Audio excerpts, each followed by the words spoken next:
is Sam Murphy, and I am here with one of my amazing friends and collaborators and someone that I respect and admire, Greg Klaumanzer. How you doing, Greg? Awesome. Good to see you, Sam. Great to see you. Thanks so much for being here today. I'm super excited to share, as I know you are, with the people out there, just kind of how can we help them define what success really means to them and kind of revamp. I think both of us in our experience came from a similarity of we had this success in our lives and we thought maybe that was going to give us a certain fulfillment or a certain something when we had it, and we got there and we really realized that that wasn't it for us, that there was more to it and that the happy wasn't necessarily associated with that. And so I'm excited to get together and kind of get your take on a lot of this, on mastering that inner game in business and what that really means. So tell me, I guess to kick off a little bit here, just what that means to you. Okay, cool. Well, let me give you a little context and a little bit of background. I've been coaching for almost 24 years now and have, well over 10,000 hours under the belt, really working with people. And that's real-time coaching. A lot of people, when they add coaching hours, they're using it in the context of, I coach my kid's baseball team, and I was in corporate America and I coach. I'm talking about actually people paying me to coach them. Okay, so that's different. All right, so I've got 10,000 hours of people paying and coaching me versus just this ambiguous. I've been a coach all my life.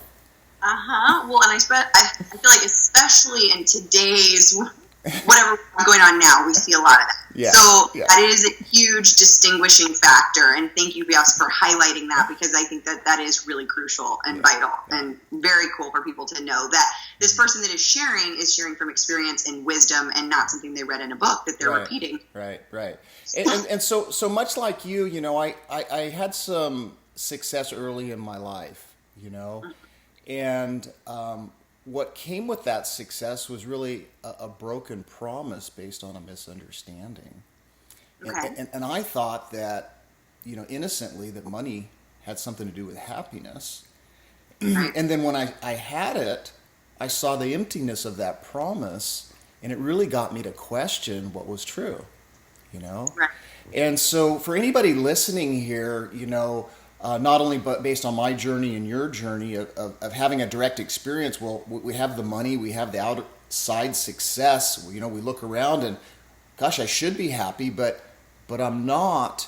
And that's what we're going to be talking about, is mastering this inner game that really is reinventing or redefining what it means to be successful and be in business. Now, for anybody listening here, at some point, what I want you to do is just kind of check in and look at what is your motivation? What was your motivation for going into business in the beginning? Or, if you're a self-employed person, I look at you also as somebody who's very entrepreneurial and often is driven by the same thing. So an outside salesperson, a professional service provider, somebody who is 100% responsible for the scoreboard called commissions or revenues or whatever. So those are really the people that I'm talking to, and I think that we have the ability to make an impact with. And so as you think about what motivates you in talking to hundreds and hundreds of people and really diving deeper, ultimately what's driving people is freedom. And they think it's financial freedom, like financial and this stuff outside is ultimately going to be the gateway to real freedom and inner freedom. But that's the great misunderstanding. And I think that's what you and I are fortunate at relatively young ages to stumble into that and to see the falseness in it. And much like you, I've decided to dedicate my life to helping people really redefine success for themselves, happiness, freedom, fulfillment, and meaning.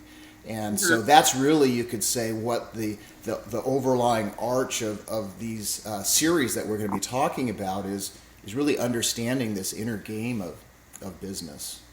Yes, absolutely. I love that. And I think that definitely hits home and resonates. Something that I feel like people have said to me, and I'm sure you've heard this too, is as I share this story of, let's define what success means to you, and you really want happiness, someone will say to me, Yes, but I really also want to make this 20 or 30 or 50 or whatever that, I guess, financial goal is for them. So when somebody comes to you, because I know you have tons of 10,000 hours plus experience really coaching in this business space with CEOs and entrepreneurs, what is that something that they can go hand in hand? They can have both, but you really like to enlighten and show that there's more than just that? Yeah, I think easy on, if I look back in coaching, I probably made more mistakes, along the way. And, I think one of the mistakes early on is just not going deep enough with a client. Like what's underneath that goal, or Right. what's the prize, or, what is the state of mind that they think that goal is going to produce. And so, for those listening, there's nothing wrong with those goals, those objectives, those things that you want, those dreams.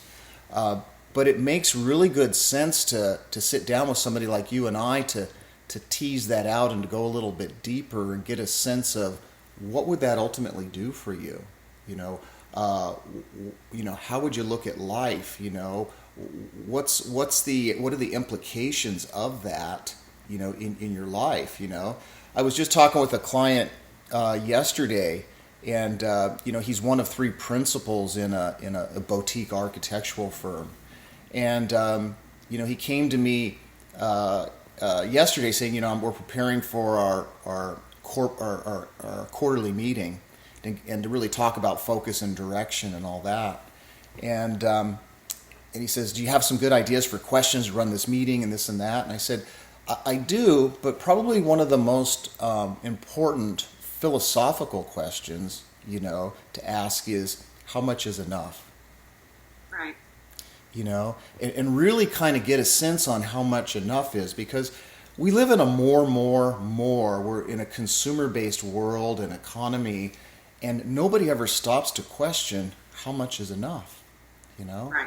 And we live in a world that thinks more is better. And really, the inside-out approach, or this inner mastering the inner game of business, we actually confront the fact that we don't need as much as we think we do to be really happy. And simplicity is better, and more is not always better.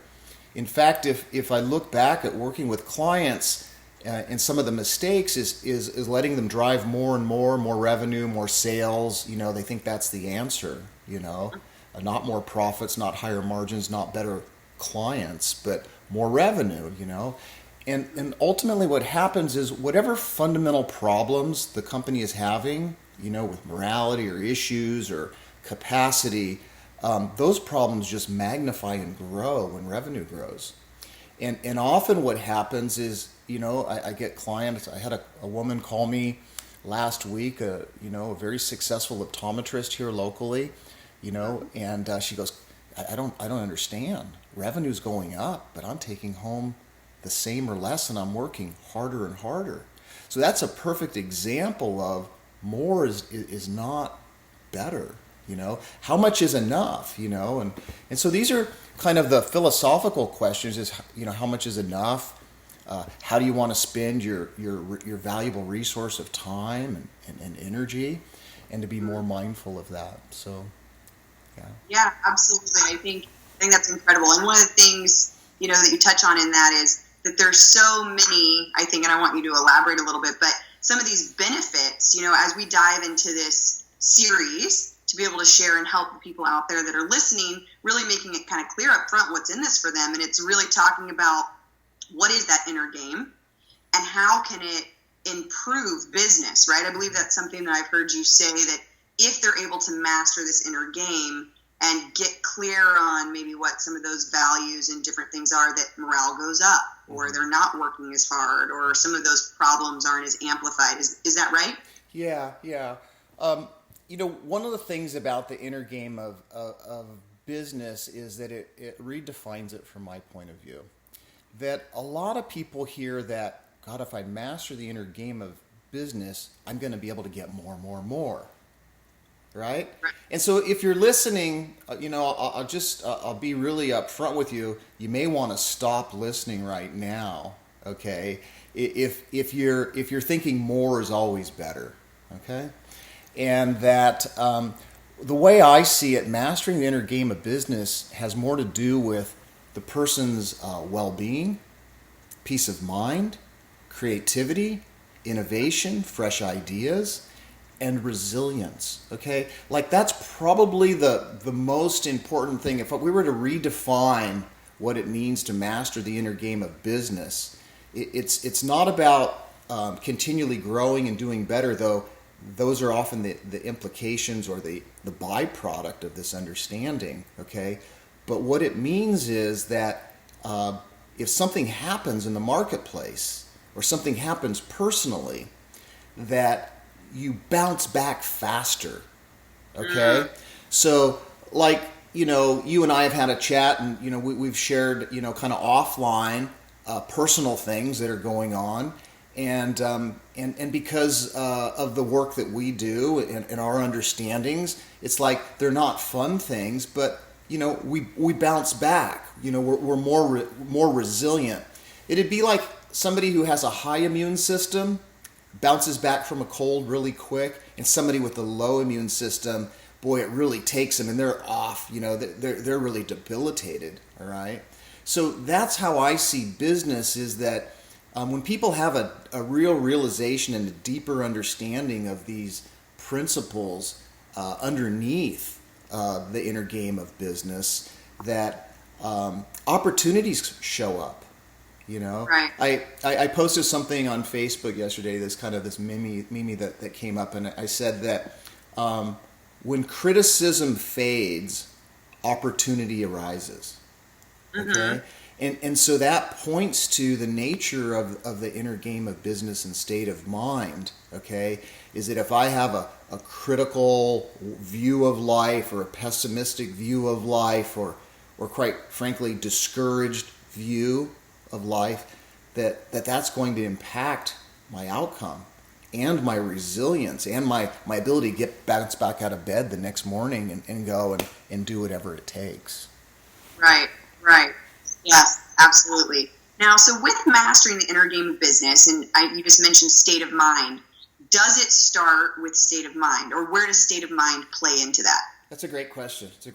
So, as a coach yourself, people often come to us, and the gateway or the entryway to coaching is people have to justify it kind of in their own mind. And how most people justify it is that there's something they want. We'll call it a result. Okay? And some are clear, some are able to articulate that, and some aren't. And that's our job to kind of help weed that out and tease that out, because most people have this nagging feeling or restlessness that there's something else that they want in their life, but they can't necessarily articulate it. So people come to us and justify it through, we want a result. I don't know what it is, but can you help me? And then often what gets them to pick up the phone to call us is that, I know that I could be doing better. Okay, and that somehow my performance, I'm not performing the way I used to, or I just feel like I could perform better if I got another set of eyes on things. Like having somebody look at my backswing in golf or whatever. I just have a sense that I could be much better than I am if I could get another set of eyes on this thing. Okay, so that would be performance, and then some people, either come to us or they're encouraged to come to us because they have a behavior issue. They're either depressed, or they're negative, or they're really harsh on people, or they can't get along with the other people in their organizations, or they got behavior issues, and so those are kind of the areas where people are motivated to kind of reach out and look for help. But any of these reasons are too late in the game. Okay, and that's what people are missing. They're not seeing the connection. Okay, now a lot of innocent coaches, myself included, we'll get in there and we'll help them articulate what they want. Okay, because we think clarity is the key. Okay? Clarity of result. Okay, But what's happening is you can have clarity of an outcome or result, but if you don't have clarity of mind, you're not going to get very far. Okay? So just clear of outcome is beneficial, but it's kind of down the road, so to speak, from my point of view. Okay? And then performance, we could go, okay, so what is it you want to get better at, and then we can strategize and maybe give some exercises and some practices to increase performance.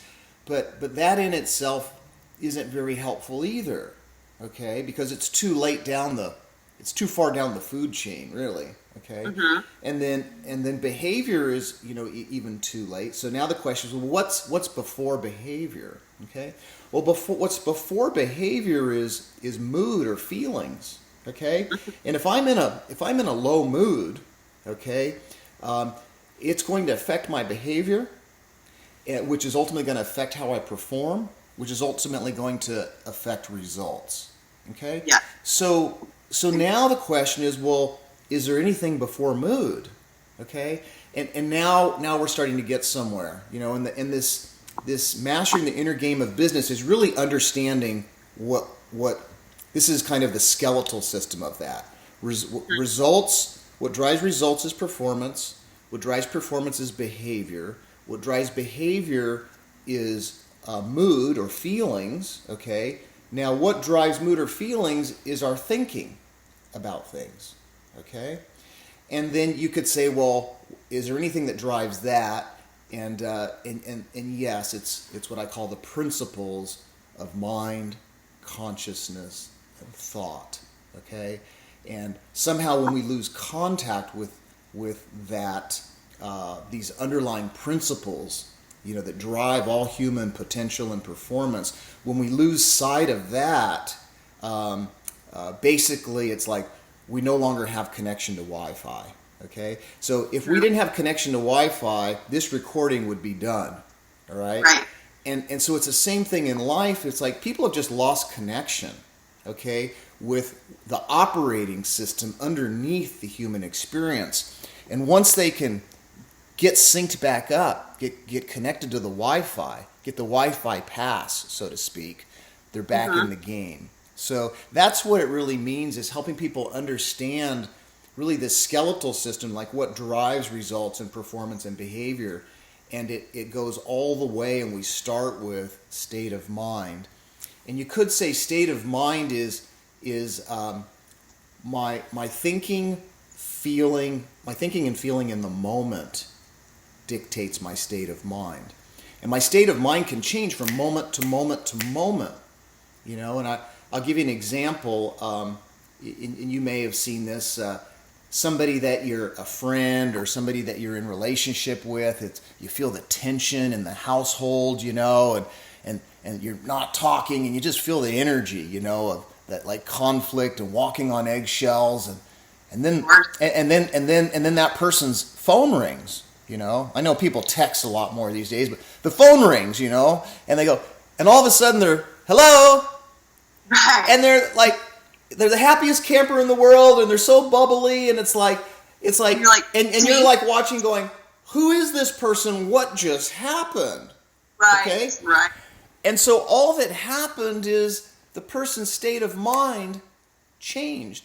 And so this is really the good news, and what most business owners don't see is that our state of mind and our thinking can change very, very quickly. Mm-hmm. And as a result, and the implications of having that shift on a dime, okay, changes my outlook in the world. I have a different feeling. I start to behave in different ways, and that seems to make a difference in performance. And then the results show for themselves, so to speak. Right. So really getting back at that, what is that first underneath? What's the real root of everything? And really getting back to that state of mind, which is going to be the thinking and the feeling. And if they can master that, the rest kind of follows suit. Yeah. And I think that's a really great place to stop, and then if people are interested in this, for anybody listening, if you're interested in understanding this, and going a little bit deeper with Sam and I, and listening in, so to speak, as a fly on a wall, Make sure you check out the next couple of videos that we're going to do together. We're going to go deeper and deeper into that understanding. Yeah, absolutely. I cannot wait. And you guys out there watching, this is great stuff. And if you've known that you could do more, or that there was something better, or that all those things like Greg was talking about, like you knew there could be something more, maybe somebody could help point it out. Hopefully this will provide some insight and some ahas as to, oh, maybe that's what you could do or change or shift. So join us next time, and we can't wait to talk with you again. Awesome. All right. See you guys on the next one.